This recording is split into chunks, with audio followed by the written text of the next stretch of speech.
கள்ளக்காதலுக்கு இடையூறாக இருந்த கணவனை கொலை செய்த மனைவி.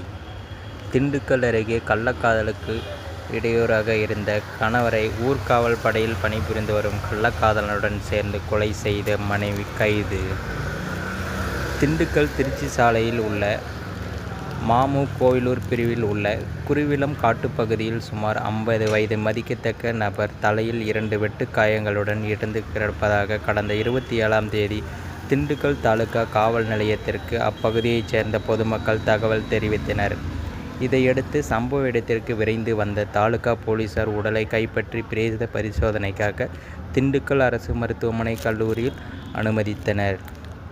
மேலும் அடையாளம் தெரியாத நபர் இறந்து கிடந்த 2 மது பாட்டில்கள் இருந்ததும் மேலும் யாரேனும் அடித்து கொலை செய்தனரா அல்லது மது போதையில் தலையில் விழுந்த இரத்தப்போக்கு காரணமாக மரணம் ஏற்பட்டதா என போலீசார் விசாரணை மேற்கொண்டனர். இதற்காரணமாக சந்தேக மரணம் என வழக்கு பதிவு செய்து விசாரணையை தொடங்கினர். பிரேத பரிசோதனை அறிக்கையில் தலையில் அடித்து கொலை செய்யப்பட்டது உறுதியானது.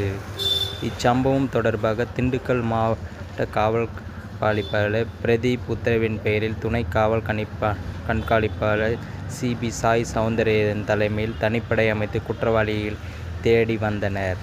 போலீசாரின் முதல் கட்ட விசாரணையில் இறந்து போன நபர் ஏரியோடு அருகே உள்ள காலனம்பட்டியைச் சேர்ந்த காளியப்ப கவுண்டர் மகன் நாச்சிமுத்து, வயது 54 என்பது. இவர் கூலி வேலை செய்து வருகிறார். இவரது மனைவி காளியம்மாள், வயது 45. இவர்களுக்கு ஒரு மகள் உள்ளனர். ஒட்டன்சத்திரம் ஊர்காவல் படையில் வேலை பார்த்து வரும் மாங்கரைப்பட்டியைச் சேர்ந்த நெடுஞ்செழியன் 26 மகன் நாச்சிமுத்து இடையே காளியம்மாளிடையே கள்ளக்காதல் இருந்ததாக தெரிவித்தனர். இருவரின் கள்ளக்காதலுக்கு இடையூறாக இருந்த கணவனை கொலை செய்ததாகவும் தெரிவித்தனர்.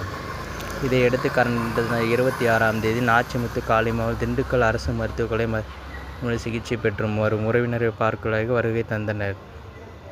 இந்த தகவலை காளியம்மாள் கிருபாகரனிடம் செல்போன் மூலம் தொடர்பு கொண்டு தெரிவித்தனர். இதனை அடுத்து திண்டுக்கல் அரசு மருத்துவமனையில் இருந்த காவல்துறையினர் அவர்களை மடக்கி கைது செய்து விசாரணையை தற்பொழுது நடத்தி வருகின்றனர்.